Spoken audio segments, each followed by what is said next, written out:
Hey y'all, welcome back to our channel. This is Heartbeat at the Movies, and as always, we want to say thank you for clicking on today's video. With the first Despicable Me coming out and grossing over $4.7 billion as a franchise, Despicable Me 4 was inevitable. And as always, remember, this review is spoiler free to make sure it's the story you want to see. Before we get into this review, question of the day: out of all the Despicable Me movies, which one is y'all favorite? I don't necessarily have a favorite.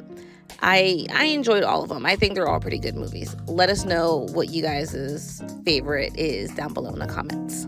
So, does this entry to the franchise provide us more depth, or is this more of another side story? Let's get into it.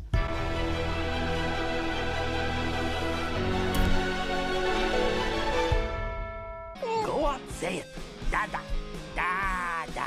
Yes, of course he loves you. He just doesn't show it on his face. Despicable Me 4 kicks off with our beloved ex-supervillain Gru, voiced by Carell, and his quirky family diving into the witness protection thanks to a cockroach-themed villain, Maxime Le Mal, who is played by Will Ferrell, who has freshly escaped from prison. Come again? Majority of the film, as an adult, I truly enjoyed it.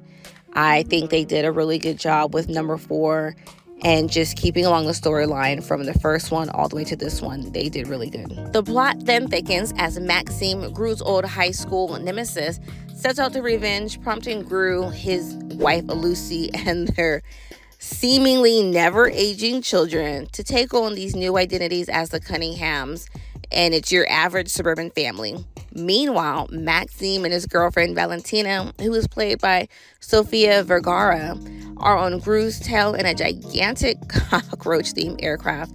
And yes, a few of the minions get superpowers. And to be brutally honest, I'm not the biggest Minions fan. I see the craze, and I see how the franchise is taking off, so I appreciate what Illuminations came in and really done with an original idea. But with this one, the movie teases and tempts us with plot threads and not really blooming into the main storyline. And overall, it doesn't really give us the spotlight that it deserves. And it just felt like the subplot points were badly weaved into the narrative. Again, we have to understand it's a kids movie, so you're not looking really much for the depth, but when you are there as an adult, it is noticeable. And the family's neighbor, Poppy Prescott, played by Joey King, is a preppy preteen who kind of gives us the small seeds of a early Gru, basically. So just picture it. We have her trying to get a mentorship from Gru and Lucy trying to blend into their new lives, the minions, as Bismod said, being superheroes, and another great plot point of young Agnes and really grappling with her new identity. All this happening at once in the root of Maxine's grudge against Gru. There's a lot going on, and basically the overall narrative is a mere backdrop to the film. Great green flag is Illumination and their scoring and how they present their music and how and when they use it. I know a lot of people say they use cheap licensed music material. Honestly, to me, it's a vibe. They always bring back music in situations that I don't think could fit. This movie, the comedy remains on point per usual. It's packed with clever running gags and laugh out loud moments. One standout sequence features the Mega Minions bumbling through a city rescue mission with hilarious failures. And despite the hype around the Mega Minions, they're not really present, and they only make a brief appearance during the climax. Another thing I want to point out is it was really good to see them paying homage to a lot of the modern day superheroes we have grown to love and adore. My favorite part about this movie is when the 5 minions got random powers. Because I don't think in the entire Despicable Me movie they got powers. Another favorite part about the movie was the ending. I'm not going to spoil it, so you guys should see it. And to all my young parents out there, we of course took the baby of the group. Being a young 3-year-old, she is locked into her own interest and what she likes.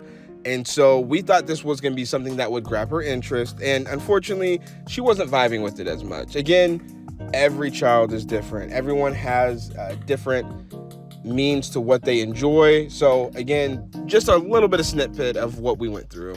Overall, Despicable Me 4, it bursts in potential. It really does. It gives us that beloved elements of the franchise, the Minions mischief, and Gru's new arc of balancing that family and villain lifestyle. However, the movie jumbles its structure a little bit, including a little bit too many things. Amidst the chaos, it really shines with brilliance, but it does not hit in the connection overall. So what do we give Despicable Me for? Netflix. I've been doing Netflix, like everybody. Safe for stream. All right, my beautiful people, as always, just want to thank you guys for your time and sticking to the end of this video. And honestly, we are just waiting out until April 2026 for Super Mario Bros. 2 to come out. Love and blessings to you. And remember, let Heartbeat go to the movies for you. Bye.